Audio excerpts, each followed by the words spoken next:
Words of nectar. 1. What man eats is very little, but what he accumulates is colossally huge. 2. One who desires to progress fast on the path of spirituality does not live to eat, he eats to live. That is the difference. 3. Outward look is not important at all, but God, who resides inside the form and does everything, is of paramount importance. 4. Even if it causes some difficulty to us and some concern to our minds, if by doing something or by talking something or by giving something we can do some good to others and bring them some happiness, we must do it. 5. If you are engaged in holy and noble but outward spiritual pursuits like religious rites and observances, service, worship, charities, etc., it is extremely important and very essential to see that your mind is free from their clutches and that you don't get attached to them. 6. Your meditation will not fructify unless your attention, mind, and breathing fuse into one. 7. Good, noble, and wise words should be accepted as if they have come directly from God, irrespective of who tells them. 8. When devotees of God eat, food does not get exhausted. On the other hand, it grows and flourishes. People who eat in our ashrama are devotees only. It is God who gives food, and He is not different from His devotees. That is why distribution of food goes on and on in the ashrama, and we have never found ourselves in dearth of anything in this regard. The kitchen is ever busy catering to the needs of the devotees. 9. If we want to get God's grace and blessings, we should first develop intense craving for Him within ourselves. With the awareness that we are always under His protection, grace, and blessings, we should go on ever remembering Him until our last breath. 10. Meditation upon God and His constant remembrance is real peace, real happiness, and eternal bliss. 11. In front of Lord Datta, the fondness of our body, even the awareness of it, our nature, our individuality, our egotism, even a trace of it, should not be there at all. In short, I-ness and mindness should totally be absent. 12. The mantra for doing nama japa may be anything. If it is taken from a guru and its japa is done for constant remembrance of God in all earnestness and sincerity, it will reveal its hidden meaning and illumination will dawn early.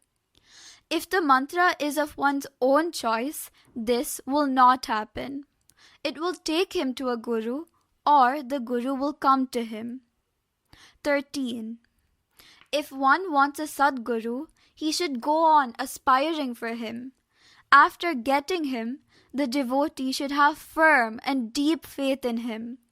Then the Guru will steer the devotee safely to the other shore. He will make him reach God. One who has a firm faith that he has got his Guru to protect him at all times will not be afraid of anything. 14. What God will do is that He will somehow or the other see that the devotee's desires get drastically reduced. He will go on removing all the blemishes and shortcomings in the devotee and make him pure. It is during this period that the devotee becomes restless, apprehensive, and anxious. 15. Whether it is a thing or a person, It or he will always have its own or his own intrinsic worth, value, and merit. 16. All the sadhana we do, all the efforts we put in, is, in the beginning, for developing deep faith in and intense devotion and love for God. When a devotee's mind gets enriched with these two traits, he will definitely progress on the path of spirituality. If these two basic and essential requirements are themselves lacking in one, nothing can be done. How can one guide or take to reality, to the truth, anyone devoid of faith and devotion? 17. Happiness is not in the thing. Bliss and delight cannot exist in things. It exists in the way one looks at them. 18. One should change one's way of life. Discarding all attachments, one should constantly remember the glorious Lord. 19. One should constantly endeavor to cross over this ocean of worldliness and sorrow, and one should at every moment intensely yearn and crave for God and God alone. 20. Beware! Desiring the embrace of lovely woman is verily inviting Yama, the Lord of Death. 21. There must be food for the body and cloth to wear, food and clothing for wife and children too, and the mind to give something to those who are in difficulties. 22. The giver and the protector is He. He is the one who provides and fosters. The giver of status and power is also He, and if the limits are transgressed, the one who mercilessly pulls you down is also He. 23. Cast off egoism. Leave off I and mine. First, discard desire and jealousy. All the rest can then be discarded. 24. Don't be with the wicked. Don't run away from them also. Come what may, don't leave Guru's feet. 25. Don't indulge in vices and wicked thoughts. Wipe out the attachments I and mine. Leave not service to the Guru and the remembrance of Lord Shiva. 26. A sadhaka is one who feels that he is neither the doer nor the enjoyer, and does all acts with a sense of duty and without attachment and ego. 27. A spiritual aspirant, that is a mumukshu, is one who tries to correct himself by realizing his mistakes. 28. A wicked person is one who tries in several ways to conceal his own faults but is ever conscious of others' faults. 29. One who realizes his own faults and with repentance sincerely strives to rectify them succeeds in his emancipation. 30. To suppress a lie, one has to utter hundreds and thousands of lies and has to continue telling lies in the future also. 31. Genuine love, good behavior, soft and sweet words and deeds are the great and lofty principles to win over the entire world. 32. Not doing evil to anyone, wishing ill to none, and to see everyone with love is the hallmark of great fortune. 33. Beware, Maya is a great cheat, and one cannot know when and how she casts her spell and cheats. Hence, one should be ever vigilant. 34. Just as the poison is purified and used as medicine, purifying the worldly objects with good deeds, right conduct and discrimination, and using them as medicine in small doses for curing the malady of worldliness, one gradually attains the bliss of self. 35. Instead of doing a thing after being told or hearing about it from others, doing with right understanding and knowledge is wisdom. 36. The future of everyone depends on one's best sadhana. 37. One who is capable of performing and withstanding severe austerities is alone fit for the joyous Tandava dance of realization in the path of Brahman. 38. To be one with the Lord is the only thing to be desired. That is bliss. That is your real state. To desire and attain that is the ultimate. Then alone life's purpose is fulfilled. 39.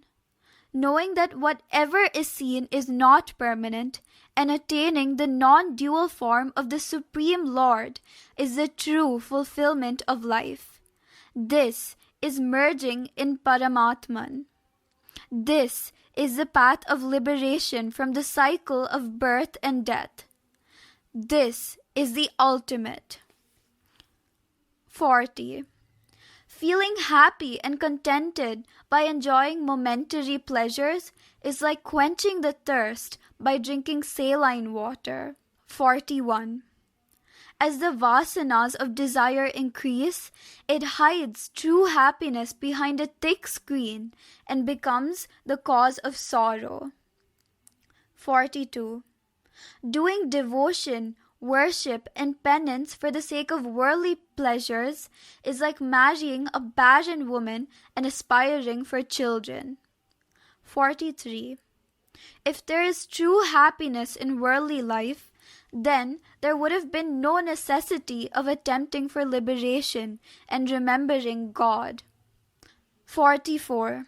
Enough of the ephemeral happiness enjoyed in several births. At least now, give it up and attempt to obtain the everlasting bliss of the Lord. 45. Desiring for worldly pleasure is alone the cause of several births. Keep away from them and be liberated from the cycle of births and deaths. 46. Those devoid of morality and right conduct and posing to be pious and holy are very far away from God. 47. God grants everything unasked to the pious who, with pure mind, are engaged in virtuous deeds. God is verily their own. There is not an iota of doubt in this. 48. He who is devoted to the Guru and serves him, his poverty and miseries are removed unasked and he attains peace. 49. Do not make fun of God, Guru and elders. Do not sport with them. Do not forget that if you indulge in such acts, you will be the cause of your own destruction. 50. The extent to which the mind becomes steady and merges in God, to that extent, life's purpose is fulfilled. 51. Even for a second, if we forget the remembrance of God and spend that time, to that extent, we waste the best part of our life. 52. In world, keep your purity as the handpost. That is your right conduct. 53. Knowing the true state of your being and doing work for the welfare of the world, be a model for future generations. 54. A person with high ideals would always be engaged in doing virtuous deeds. 55. The attainment of good fame, such as an ardent devotee of Sri Guru, the best disciple, is like a safe boat for all people who have fallen into the ocean of worldly miseries. 56. to dissolve everything including himself in Brahman, retaining only this dense solid mass of bliss, not thinking of anything else but this, and abiding in this reality alone, is the duty of a sadhaka. 57. You are telling that one day or other you die. You are not the one dying. You are neither born nor will you die. Only your body disappears, that's all. 58. If you are sincerely thankful to God, He will always bless you. 59. If you want to know who am I, the Lord says, look, Guru is there. 60. The happiness and enjoyments found here are momentary. The bliss and contentment found there in God are eternal. 61. He who recollects the forgotten evils is verily a fool. He who remembers his forgotten real nature and tries to attain it is a true aspirant. 62. So long as one does not realize the self by gnana, one cannot realize that by yoga also. 63. So long as one does not realize the self by yoga, one cannot realize that by gnana also. 64. It is rare to find a Sadguru. Not to utilize him when found is utter foolishness. 65. Greed alone is sin and the cause of hatred. It makes one commit mistakes. A slave to avarice binds him to worldly objects. As a consequence, becoming an addict to vices and prey to delusion, he loses everything and will become worse than dirt and dust. Such acts are pleasing to mean people only, as they do not heed the advice of the great ones. Such fools do not surrender to the wise, even though they commit mistakes at every step. They do not accept their folly, but try to justify their own actions. 66. At any cost, at any price, one should free oneself from Maya, meaning delusion. 67. Invaluable and priceless human birth should not be wasted. 68. You should free yourself from desires, whether they pertain to woman or gold. 69. If one desires luxuries and comforts, he will remain far, far from God. 70. The Guru tests the devotee quite a lot. He inflicts sufferings and miseries and sees. He fulfills all his desires and watches. He pampers him with all comforts and luxuries and observes. He puts him in a balance and looks. In the end, he patiently waits and watches.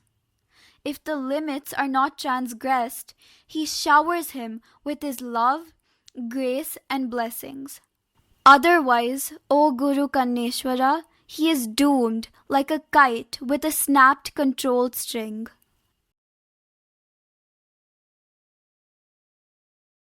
Hail, victory, glory! Hail, victory, glory! Victory to prosperity and auspiciousness. Hail, Lord Guru Datta! Glory to Sadguru Natha! Glory to Guru Mahadeva! Victory to Guru Maharaja! Hail, Guru the Supreme! Glory to Guru Parameshwara!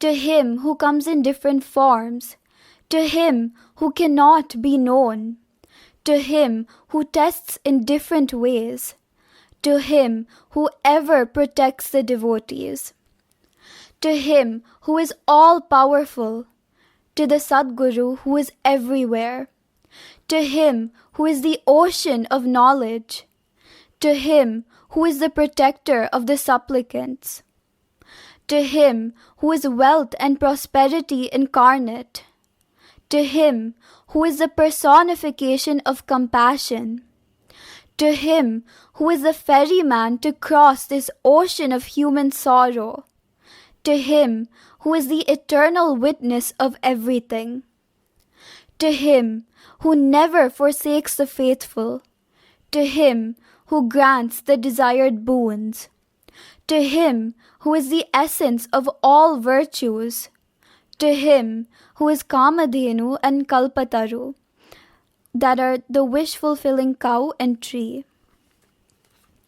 to him who resides in the hearts of everyone, to him who blesses the compassionate, to him who tests sincere devotees, to him who grants their wishes, to him who is full everywhere, to him who appears as Guru to sincere devotees, to him who is Shripada Srivallabha, to him who is Kannesha Guru Mahalinga.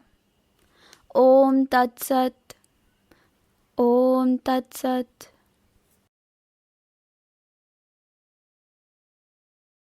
Snippets from Gangajji's impressions about Sadhguru. Srimati Gangajji is Sadguru Srisatupasi's mother. On 26th of June 2006, some devotees of the Sadguru intimately known to her were exchanging pleasantries with her. These were picked up from their pleasant and lively exchanges. It was about 1 month after delivery. One day, a big scorpion stung the little baby. We bought broomsticks, burnt them to ashes, rolled the baby over the ashes, and left it there the whole day. Our uncle was there, saying, "Forget about the baby, he won't be alive." He came in the evening and lifted the cloth covering the baby. To his great surprise, he found the baby alive, healthy, and blinking its eyes. He survived this big danger to his life in his infancy.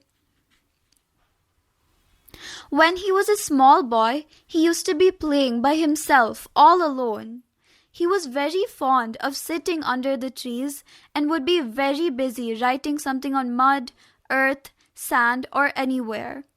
As he grew up, his father would always scold him for idling instead of helping in some farm work or the other, which would be going on always.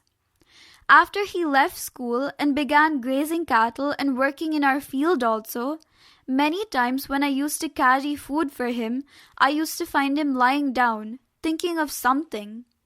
I used to ask him why he was not working. He used to tell me that there is still a lot of time and he would finish the work. But he would always finish the work before the evening. Many evenings he used to come home very late after it was quite dark. I was afraid for him since he was still young.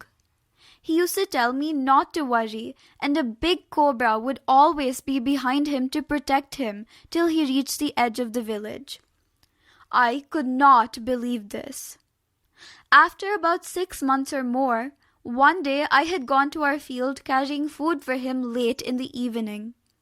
He asked me to go back home and told me he would go to the Dodderi gate and come back. As he started to walk, I saw a huge big cobra more than 10 feet long moving near the hedge and got scared terrifically. He turned round and asked me if I had seen the snake. When I said yes, he told me that that was the cobra which would give him company and protect him during nights. The cobra was really very huge, very thick and very long. He would always put a jolige, meaning begging satchel, over his shoulders and go out begging grains and flour on all Mondays for mass feeding in Kanneshwara temple. His father would always scold him for doing this, but he would never stop doing it. They would collect vegetables from fields and cook mudde and bhaji in the temple premises and feed all passers-by. Whatever he ate, however little it was, he would always share it with others. We were poor and would cook food just sufficient for us in the family. If he found any beggar or destitute, he would invariably bring him home and ask me to feed him also. If I complained how we could afford to do such things, he would always console me by saying not to worry, and God is always there to protect all people always. Yellakka, who is Sadguru's wife, my daughter-in-law, would always complain to me that there would be nothing in the house to cook sufficient food, even for people in the house, and he would steal some portion of the cooked food and feed it to someone or the other without her knowledge. One day, a strange thing happened. A dasaya, who is a professional beggar and devotee of God generally held in esteem by the village folk, came and stood in front of the house. He, the Sadguru, invited him and asked Yellakka to give food to him. She took a plate in her hand to serve food. Dasaya said he would eat only in a banana leaf or arkianat patte. Asking Dasaya to wait, he ran to get a banana leaf from our field. Finding that if Dasaya is fed, there would be very little food left for the two of them, she thought of a clever ruse to send away Dasaya. She told him, wait, he has gone to fetch a guta, which is a short stout rod a little less than elbow length, to beat you.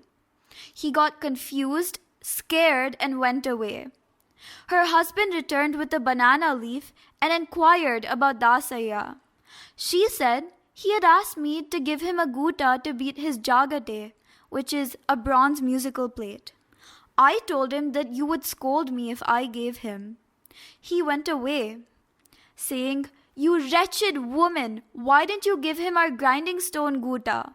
He pulled out the guta from the grinding stone and ran in search of him, shouting, "Dasaya, Dasaya, here is your guta." Hearing this, Dasaya got more scared that he would get a nice beating with the guta and ran away. Those days, when we had nothing to eat, he was so liberal in feeding others. See how God is repaying him. He is now making him feed hundreds and thousands lavishly. Once, when he was 10 to 12 years, when he was standing leaning against a short compound wall, a cobra emerged out of a hole and bit him in the leg. He did no medication for the bite. Still, he remained safe and sound.